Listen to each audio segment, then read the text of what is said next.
forgot to unmute myself. Good morning, everybody. Thank you so much for joining us here this morning because we have a number of new participants. Welcome. We love having new people. Just want to give you some reminders. Test your audio before we begin. The presentation as well is in the handouts section. You need to download that before the webinar is over. And go to webinar, made a little change on us since we delivered the last one. If you want to send a question to Tina, the organizer, please use the questions drop-down feature in the go-to in the webinar window itself. Those questions are only going to be viewed by Tina. They will not be visible to the audience and the rest of the participants. And I have also enabled closed captions for us today in order to make this our presentations more accessible to the employees and employers in workplaces throughout our province. So welcome. And we're testing our camera as well. So welcome to 2026 Psychological Health and Safety Week. This is a week dedicated to raising the awareness of psychological health and safety in the workplace. Also gives us the opportunity to explore meaningful and practical ways to reduce the risk of psychological harm and support workers' mental health. Throughout the week, you'll learn about insights, tools, and strategies that can be applied across a variety of work environments. We hope that you enjoy this week of learning and reflect and share ideas in the workplace that can spark conversations and enable you to take action back in your own workplaces. Remember that small changes can make a big difference in improving mental health and creating healthy and safer workplaces for everyone. So thank you for being a part of this important work and joining us today for a conversation about the stigma that is associated with mental health. So here is our schedule of webinars that we are going to be delivering this week. So yesterday, Kathy Bear-Brinson, she delivered an excellent session on essentially how to conduct a psychological health and safety risk assessment in the workplace. It was excellent. I do want to remind people that we will be sharing the recordings perhaps within the next month on our YouTube channel. So if you missed yesterday, you will be able to tune in to our YouTube channel and view any of the webinars. So today, of course, we're here to talk about stigma. Tomorrow, Jenny Martin is going to be joined with Louise Bradley to talk about the business case for developing and implementing psychological health and safety practices into workplaces. And on Thursday, Jenny and I are going to be delivering a session on incident investigations with the lens of psychological health and safety. So that's going to be an excellent one as well. And then we're finishing up the week with how to resolve conflict in the workplace. And that is going to be delivered by me. So before we get right into it, let's just look at some housekeeping items. We're not going to have time today to have a full-on micro break, but I certainly encourage everybody throughout this session to, have the opportunity to change your posture, so you're not getting sore. Your muscles aren't getting sore. You want to get the blood flowing, and as well as asking questions, Comments are certainly encouraged and invited. Want to remind everybody again to put anything that you'd like to share with the organizer, which will eventually be shared with me, in your questions chat box. I also want to tell everybody that this is going to be a fairly interactive session. I have some opportunities for you to provide feedback to me, either through your questions box or through poll questions. So scattered throughout, we have some opportunities for participation. And you know what? It's a great way for us all to learn together. I also have a couple of videos that sort of, add to, I guess it just adds to, gives a little bit more context, I guess, to the topic in overall. And at the end of the webinar today, we're also going to be sending out an evaluation form. So please complete that form. Let us know how we did. Let us know if there's something that we could have done better. And let us know if you have any ideas of any sessions that you would like to see delivered by us here in Prevention Services. So today we are going to start off with a comparison of mental health and mental illness. It's really important that we understand the difference between the two, because stigma we really can't move forward in destigmatizing mental illness until we understand the difference between the two. Then we're going to move on to a definition of stigma and look at the relationship between stigma, prejudice, as well as discrimination. We're going to look at the factors that contribute to stigma, describe the impact of stigma on people who have been diagnosed with a mental illness. And then we're just going to review some pretty, standard practical ways that we can all, on a daily basis, without really thinking about it, destigmatize mental health. So let's begin by comparing mental health and mental illnesses. So those two terms are generally being used as meaning the same thing, but they do not mean the same thing. Everyone has mental health, just like we all have physical health. And just like our physical health, it's always with us. We can't leave it home because it's an inconvenience at work. So in the course of a lifetime, not all of us will experience a mental illness, but we're all going to have struggles or challenges with our mental well-being, just like we have challenges with our physical well-being from time to time. So a few days of just not feeling yourself or having the blues is no different than having a cold or a headache, and should not be treated any differently. So when we talk about mental health, it's everybody's mental well-being. It's our emotions, our thoughts, our feelings, our abilities to be able to effectively solve problems and overcome difficulties, the connections that we have socially at work with our families.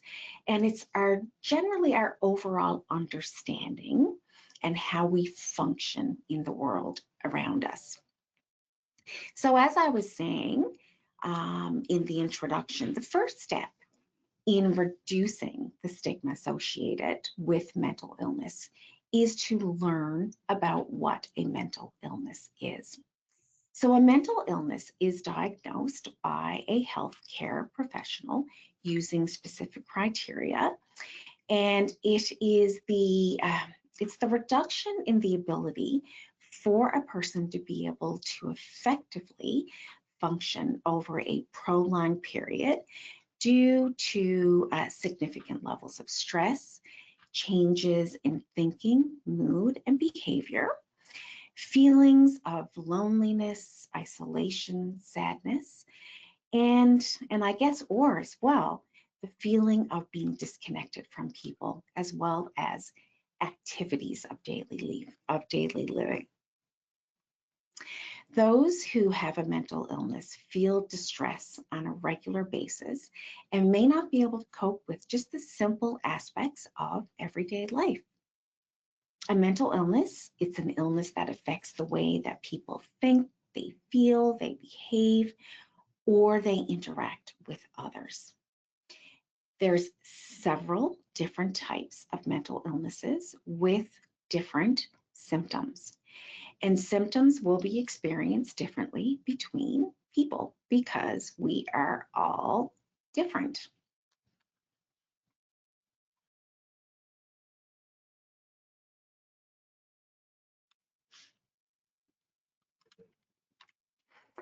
So some mental illnesses that are commonly encountered in the workplace include those that are listed on this slide. So depression,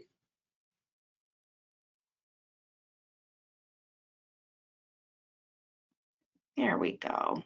There we go. So depression, anxiety disorders, panic disorder, generalized anxiety, ADHD or attention deficit and hyperactivity disorder, bipolar disorder, substance use disorders, concurrent disorders. What concurrent disorders are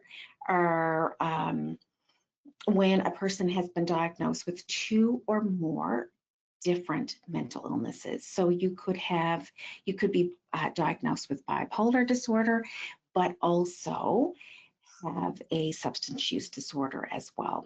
Personality disorders, eating disorders, as well as post-traumatic stress disorder. So these are some of the most common mental illnesses that we will encounter in the workplace.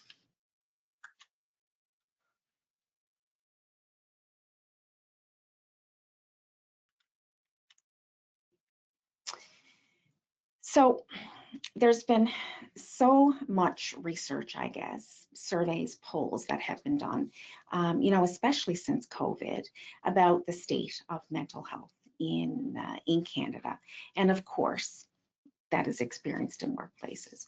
So we are seeing more and more people living with poor mental health or have been diagnosed with a mental illness. So for the first time ever, mental health problems are actually being experienced at a higher rate than all other illnesses. So according to the Public Health Agency of Canada, 1 in 3 of us will experience a mental health problem or an illness during our lifetime. 1 in 2 of us will have or have had a mental illness by the time we are 40. And this year alone, 7 million Canadians will need help for, for challenges or struggles that we may have with our mental health or with the diagnosed mental illness. So our first opportunity for a chat. So I have directions on this slide for everybody to follow. So why do you think there is an increase in the numbers of people living with mental health conditions? So in your questions box, just tell us, tell me, tell Tina, why you think we're seeing such an increase in the number of people living with mental health conditions.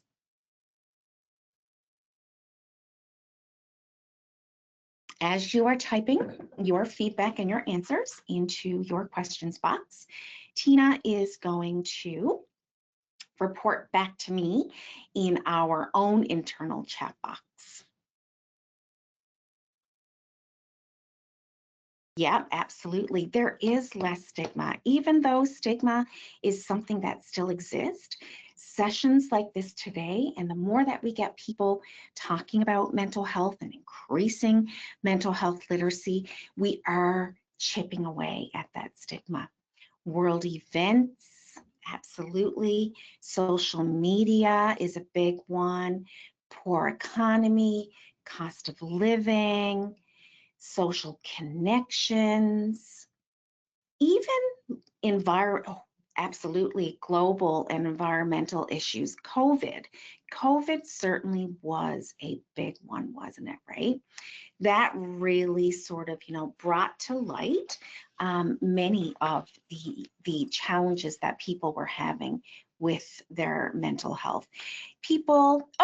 I was just going to say lifestyle and environmental stressors, somebody beat me to it. Even sleep deprivation, right? Information overload, and even the blurred work-life boundaries from remote work that many of us are working in these days. These are some of the reasons why we are seeing more and more people living with poor mental health or have been diagnosed with mental illness. And of course, workplaces are absolutely impacted by this increase because our mental health is with us all the time. So thank you so much for that interaction. I really appreciate that. Let's move on to our very first poll question. Once I read out the question, Tina is going to launch the poll, and I will invite you to answer the question. Cardiovascular disease costs more to the Canadian economy than mental health problems and illnesses. Is this true or false? So Tina will launch that. We'll give you a minute to provide your feedback.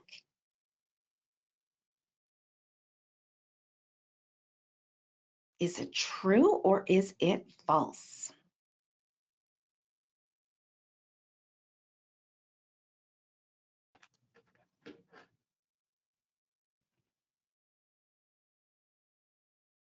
Okay, Tina is going to close the poll down. Here we go. And you are absolutely right. The answer is false. Cardiovascular disease actually cost approximately the Canadian economy about 21 billion in direct and indirect, which is lost earning cost. 51 billion is the total cost of mental health problems and illnesses in Canada. So that's just the financial cost. So the cost of poor mental health and mental illnesses are double the cost of cardiovascular disease in the province. But we cannot measure the personal and the human cost. And that's the cost that makes the biggest impact on society. And we're going to spend some more time today talking about these costs to individuals, to families, organizations, and in workplaces. And another fact is that the World Health Organization, they shared that in developed countries, mental health disorders account for more premature deaths than cancer and vascular disease. So an eye-opening stat there. So as we were saying, mental health issues, they're more than double the cost of cardiovascular disease, but historically, we have been paying more attention to cardiovascular diseases. And it's really time that we bridge that gap between our physical and our mental health. Back in 1959, the World Health Organization said that there is no health without mental health. If you're having challenges in your physical health, it's going to affect your mental health. And in fact, the Heart and Stroke Foundation in Canada and the American Heart Association link mental health and cardiovascular health to each other. And that when we see a decline in one, in certain circumstances, we're going to see a decline in the other one. So overall, improving our mental health will lead to an improvement in our overall physical health. So if they are the same, why are we treating them so differently? Why do we treat somebody who is currently having challenges with their mental health or has been diagnosed with a mental illness differently than someone who has been diagnosed with a physical illness? Just imagine if you broke your leg and your family, your friends, they decided that you're only looking for attention when you need to walk, right?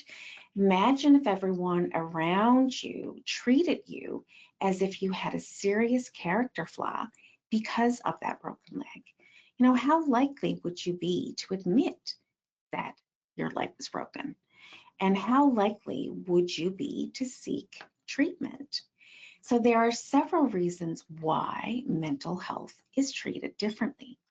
Lack of understanding, negative attitudes, mental illnesses are generally invisible, and of course, stigma, which is the subject of today's webinar. So I just want to share a personal story of a friend who experienced what stigma really looks like. She had two relatives who were both hospitalized, one for treatments for cancer. The other one was hospitalized due to a mental illness that they were trying to get under control. In both situations, the family who had a relative who was undergoing cancer treatments, they were given support, they were brought food, they were provided with, with company, phone calls, text. But the other family who also had a relative in the hospital, they were not brought any food. They were not offered any support. Nobody reached out to them because they probably were a little bit uncomfortable in reaching out, and because of the stigma that we associate with mental illness. And we'll get more into why that exists, but just a little food for thought. Generally speaking, with mental illness, we don't get a casserole or a lasagna.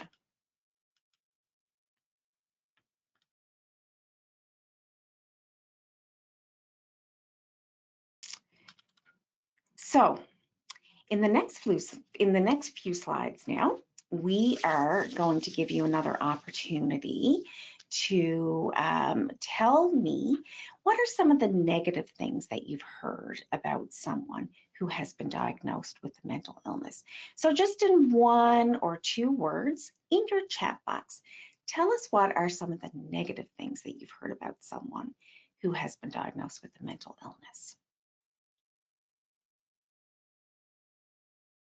They're faking it, they're lazy, weak,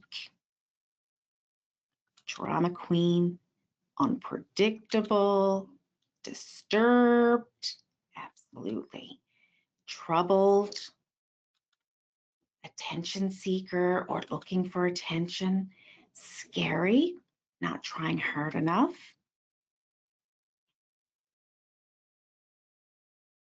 helpless, crazy, unpredictable, sad, unreliable, odd, troublemaker, insane, weird, isolated, gaslighter.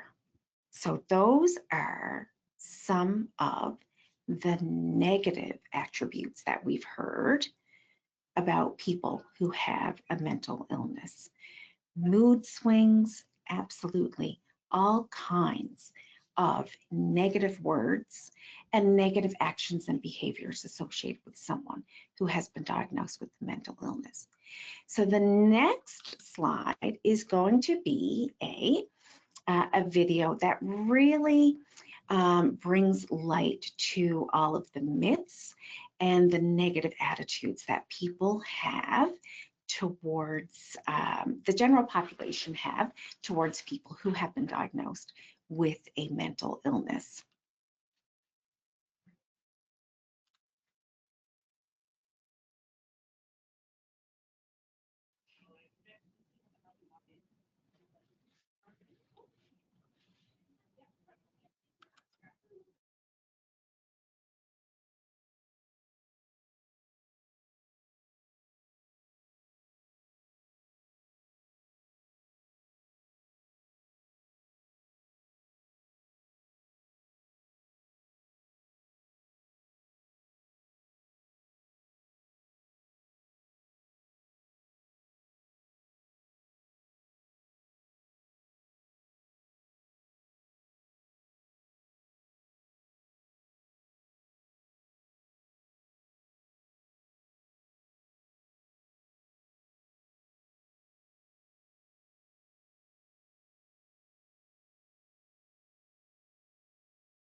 So, you know, it's just eye-opening, that video. And of course, most people, what they believe about mental health conditions, it's all myths. You know, mental illness, people with mental illness are, people believe that people with mental illnesses are more violent, they're more dangerous, they're not able to handle or work in high stress jobs. They're not even able to work. Um, but people who have mental illness, they're actually more at risk of being a victim of crime than actually becoming violent with somebody else. Many people with mental health conditions are living successful and fulfilling lives, and having a mental illness does not mean that you will not be a contributing member of society. So now we're going to move on to another chat box interaction. Tell me some positive things that you've heard about people who have been diagnosed with a mental illness. Tell me some positive things in your questions box.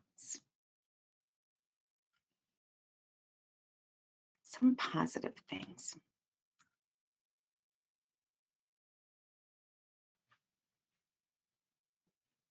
Much harder, isn't it? Brave, strong, intelligent, absolutely. Creative, strong, deep empathy, honest, empathetic, right? So resilient, so much harder to think about positive traits of people who have been diagnosed with a mental illness.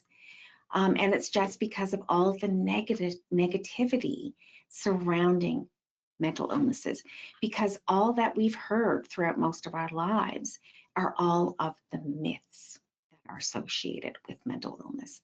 So my goal is to change this. My goal today is to change this, to get you thinking about, let's look at the positive first, and challenge the negative when we see it with something more positive.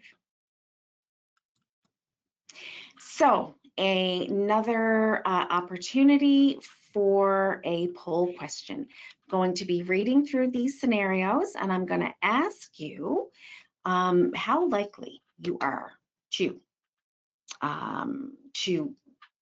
anyway, we'll get there. Here's the scenario. You've just applied for a new job at a new organization, and you're on a first date. You just finished your appetizers and waiting for the main course. You've decided that you'd like to see your date again, as things seem to be going well. The conversation moves on to mental health, and you discuss a TV program where mental illnesses are the focus. So how likely are you to tell your date about your diagnosed depression and anxiety? Very likely, likely, not likely, definitely not. So Tina is going to launch that poll question now, and tell me how likely you would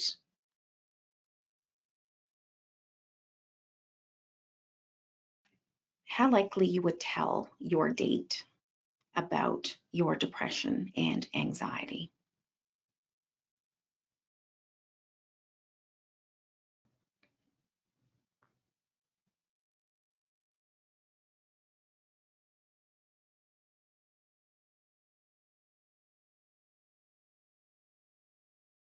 Okay. Okay, Tina is closing that down. Not likely. Absolutely. Most of us would be a little bit hesitant to tell somebody that we had just met and that we really, really liked about your depression and anxiety because of those myths. Okay, Scenario number 2, you've just applied for a new job at a new organization. It's your dream job, and you were very excited to hear that you were shortlisted for an interview. In the interview, the discussion moves on to ask about the gap on your resume where you had to take time off from work due to a substance use disorder. How likely would you be open about your substance use that led to your gap in employment? Very likely, be open about it. Likely, not likely, or definitely not. So Tina will launch that poll question there now.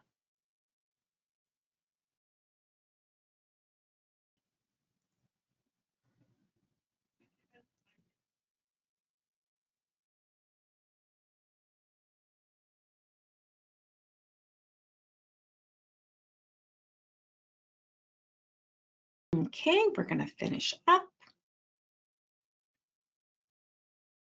Thank you, Tina. Definitely not. You know, most of us would definitely not share that information because we would be afraid, we would fear that we would be stigmatized and we would not get the opportunity to move forward in perhaps being the final candidate in that job. So thank you so much. Okay, another opportunity for a video. This is Denise's story about her experience with disclosing to a potential employer that she had been diagnosed with a mental illness.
So talk about those, you know, those positive attributes that we talked about earlier.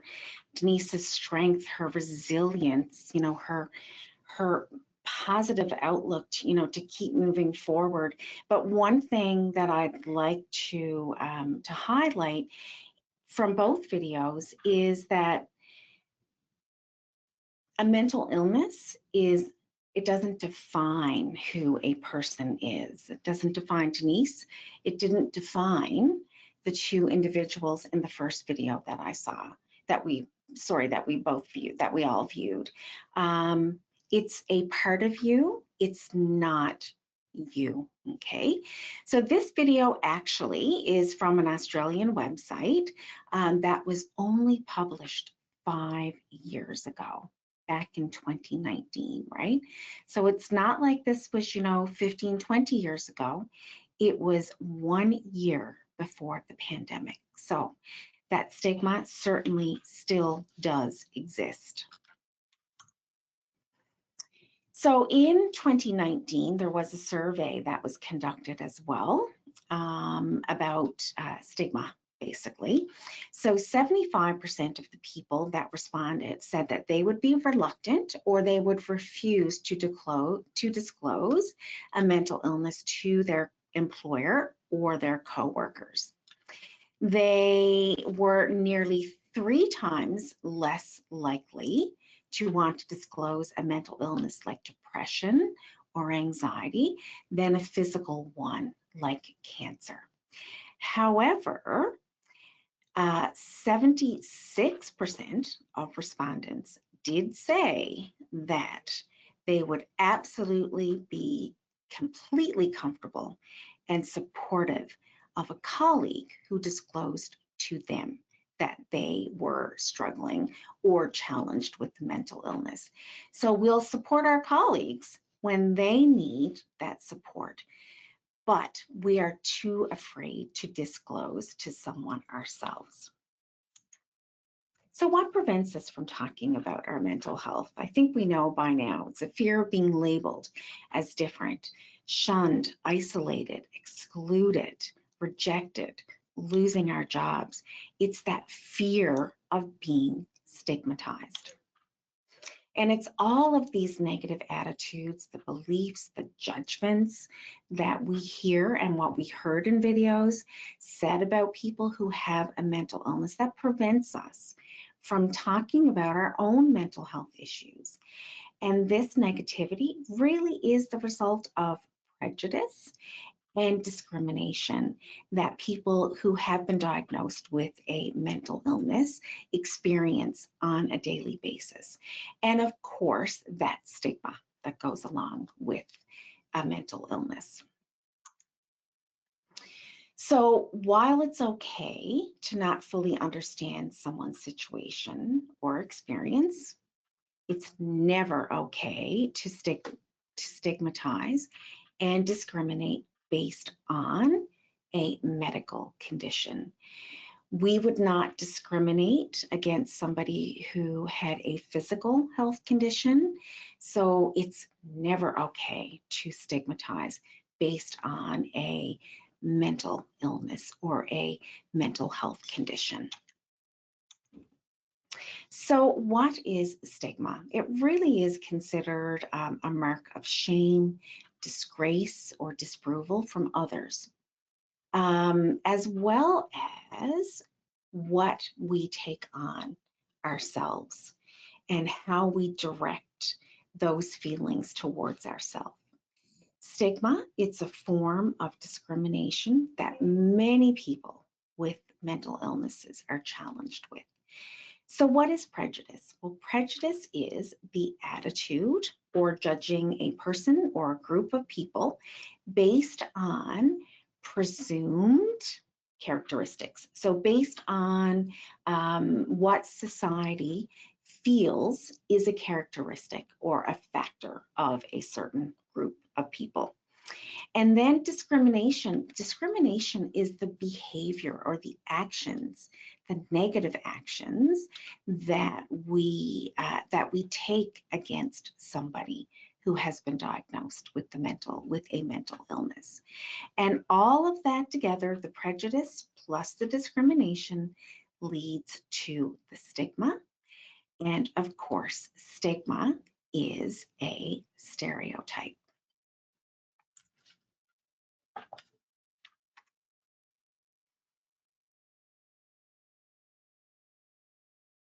And a stereotype is generally a fixed image or set of characteristics that a lot of people believe represent a particular type of person, group of people, or a thing. So all of those negative things that we reviewed a few slides back is what we think about a person who has been diagnosed with a mental illness. And it's often those things, those negative attitudes, that lead to the stereotype, that lead to the discrimination and the prejudice. And stigma is often the very thing that keeps a person from getting help, the help that they want and the help that they need. So generally speaking, there is 4 different types of stigma. So we've got the public stigma. So public stigma is a reaction that the general public has towards people who have been diagnosed with a mental illness. It's everything that we've talked about so far. Self-stigma, that is the prejudice which people who have been diagnosed with mental illnesses themselves have against themselves. So basically, they hear about all of the negative attitudes, they experience the negative actions and behaviors towards them. They begin to internalize and agree with that stereotype. And what they do then is that they apply them to themselves, right? When those are applied to themselves, you can just imagine how profoundly they affect a person's self-image, feelings of worthiness, self-esteem. Self-stigma itself, it significantly impacts people's relationships with their family, with their friends, as well as in the workplace. And the self-stigma as well, it can really lead to increased feelings of anxiety as well as depression. Then we have the structural stigma. So these are the I guess the way that policies and procedures are written in workplaces, in healthcare, that actually prevent people from getting the care and the help that they need. And then we also have stigma by association. So this type of stigma is the stigma that friends and family members experience when they have a relative who has been diagnosed with a mental illness.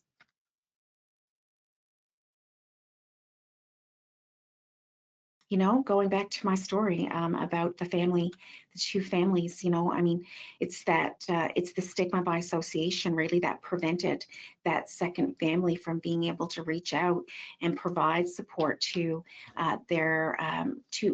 to them during the hospitalization of their relative.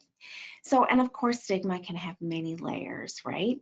Many of us face stigma because of the mental health condition, along with some other condition that we're living with.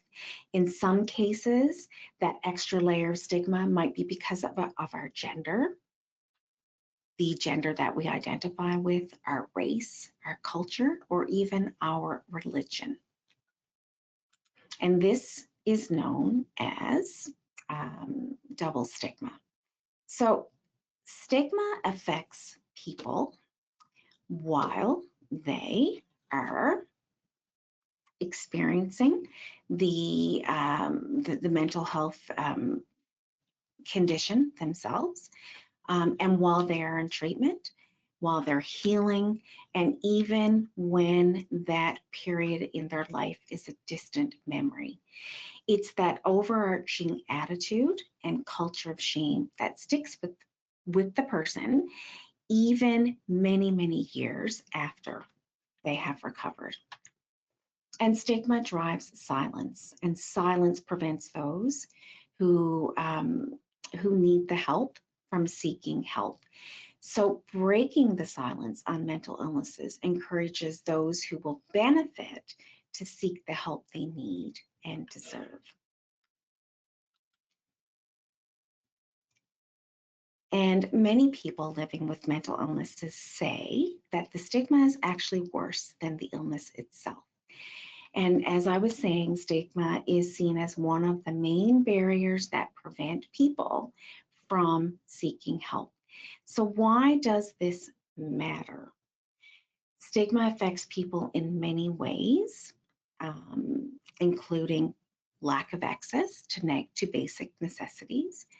They avoid seeking help because they are afraid of the behaviors and the actions that will be taken towards them. They tend to keep symptoms secret. If you're keeping your symptoms secret, then you're not giving the opportunity for early intervention and early treatment. They tend to isolate from family and friends. And if you don't have those social connections, that will increase the symptoms that you have, that you're experiencing as part of the mental illness. You really lose hope for recovery because you're not reaching out to get that support, to get that help that you need. You self-stigmatize and eventually believe those negative stereotypes. And for some people, thoughts of suicide are a daily challenge. And some people who have been diagnosed with a mental illness have lost the challenge of their mental health condition and have died by suicide. Just because you've been diagnosed with a mental illness doesn't mean that you will die by suicide, but it is a risk factor.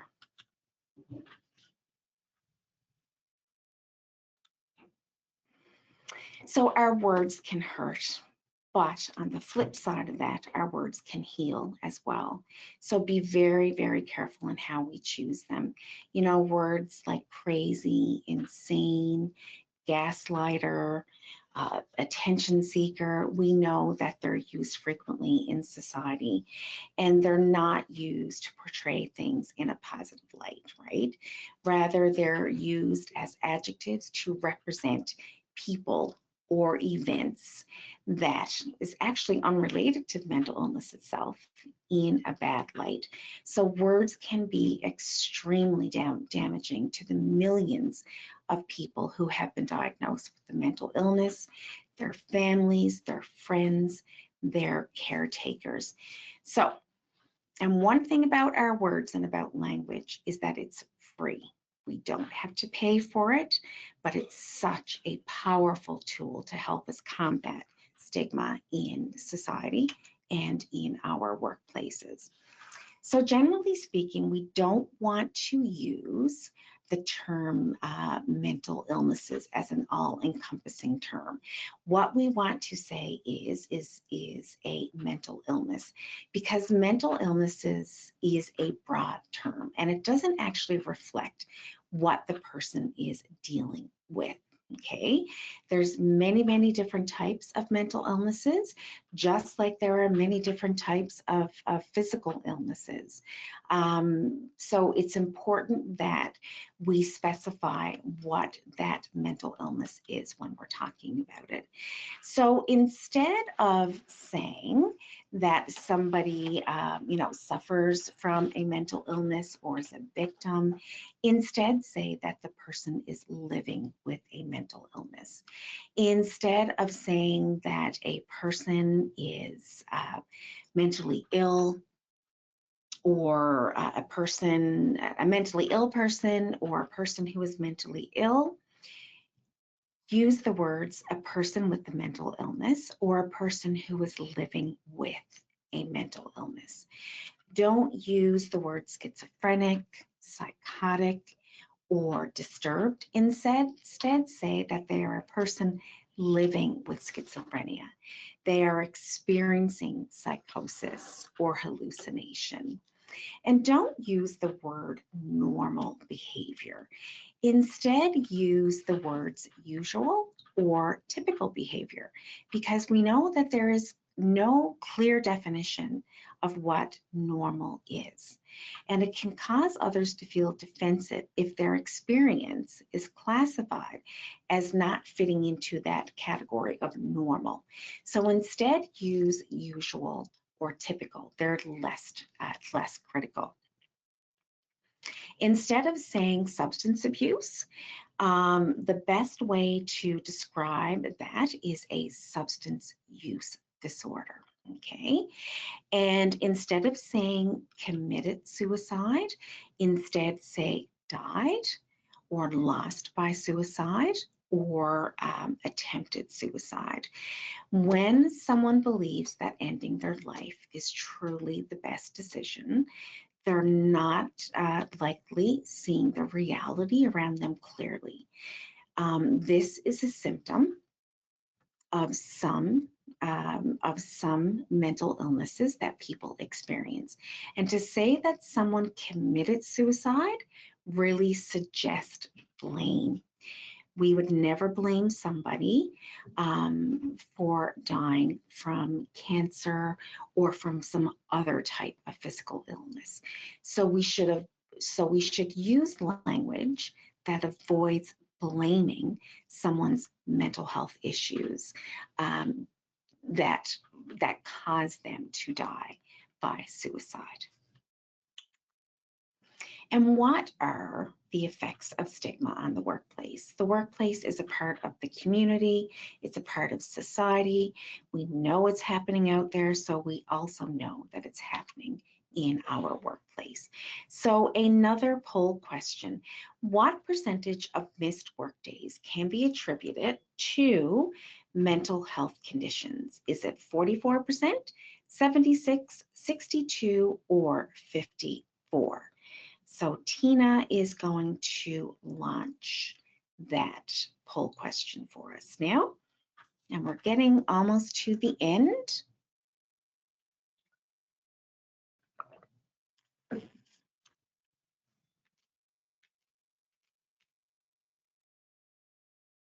Okay, what percentage? And we are finishing up. 62% of missed workdays, according to the Public Health Agency of Canada, are attributed to mental health conditions. So let's see. Most of us selected the third option.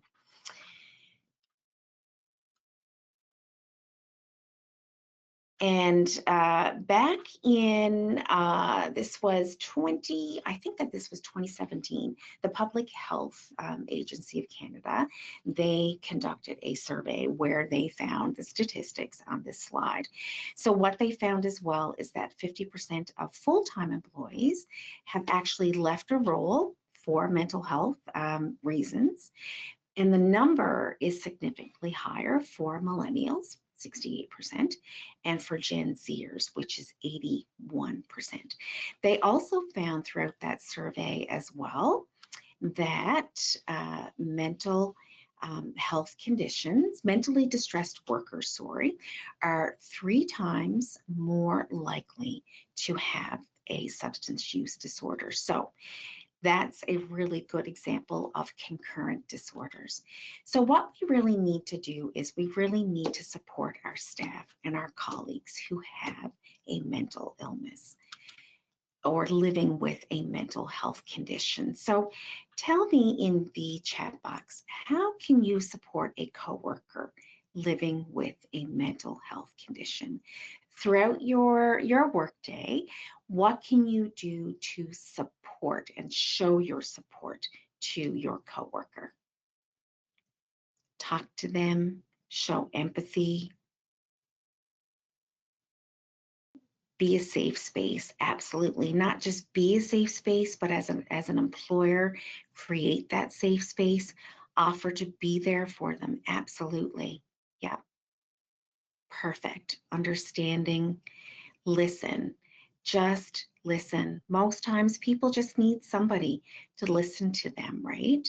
Talk about your own mental health issues. 1 in 3 of us will have a mental health condition at some point in our lifetime. So, talking to the person about your own challenges with your mental health can certainly help them be able to figure out a way that they can manage their own mental health concerns. Most people absolutely can relate, for sure. Share safety moments at the start of meetings. Yes, that's a really, really good activity for an employer to do, to get into. So how do we destigmatize mental health. Know the facts, right? You know, we went through the myths that are associated with people who have been diagnosed with mental illnesses. You know, debunk those myths and provide people with the facts when they share these myths with you. Educate others, increase your mental health literacy, increase your understanding of the difference between mental health and mental illness. Educate yourself on the resources that are available as well in the community and in workplaces for your colleagues and your workers to avail of. Be aware of your own attitudes, and sometimes this can be really, really tricky because a lot of us have unconscious bias that we've really, because of the way that we have been raised and the culture that we live in, sometimes we don't consciously know that we're being biased. That is then leading to attitudes that we have. Choosing our words carefully. You know, our words, again, they can hurt us, but they can also heal us. Focus on the positive, right? You know, look at the positive things about someone who has been diagnosed with the mental health condition. Look at their strengths as opposed to their weaknesses. Challenge the negative attitudes. Support people when they need that support, and support them in ways that they want to be supported, but also keeping in mind that you also have to think about your own mental health as well. And as an employer, and as a shared responsibility, I guess, for overall occupational health and safety, we want to create a workplace that is psychologically safe. And, you know, we all have a shared responsibility to end stigma. There's no written responsibilities for psychological health and safety, specifically in the OSH legislation. However, employers, under their general duty, have the responsibility to find and fix workplace hazards. That includes psychological hazards.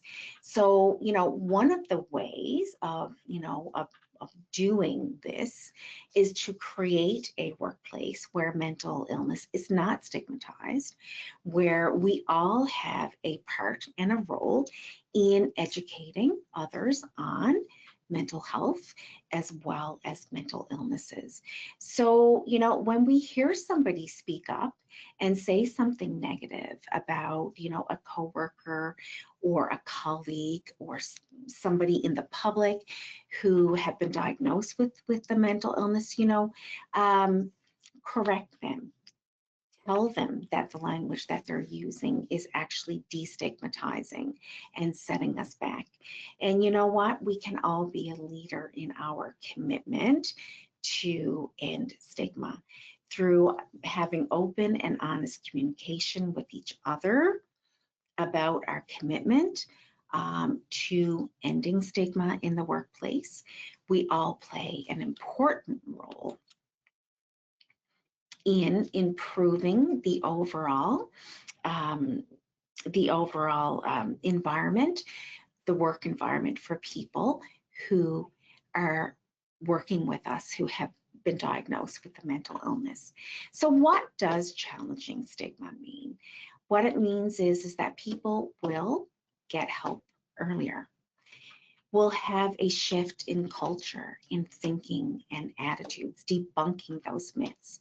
We'll have an increase in productivity, a better overall prognosis for that person who has been diagnosed with a mental illness. We'll become more supportive and accepting of mental health and mental health conditions. Overall, we'll see we'll have a positive outcome, health outcomes, societal outcomes, and as well as financial impact. And of course, our goal is to become a happier and a healthier world.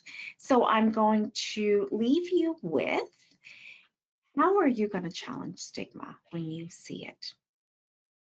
When you see a stigmatizing action or a behavior, or if you hear a stigmatizing comment, how are you going to challenge that when you see it? We can type those responses in your questions box. How are you going to challenge? Speak up and correct the comment? Absolutely. Share your own experience. Share this information. Share resources that are available. Kindly call them, right? Kindly call them out on it.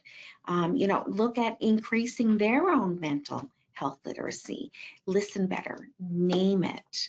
Name and explain to the person that that comment, the behavior is actually stigmatizing and harming the worker as well as the workplace.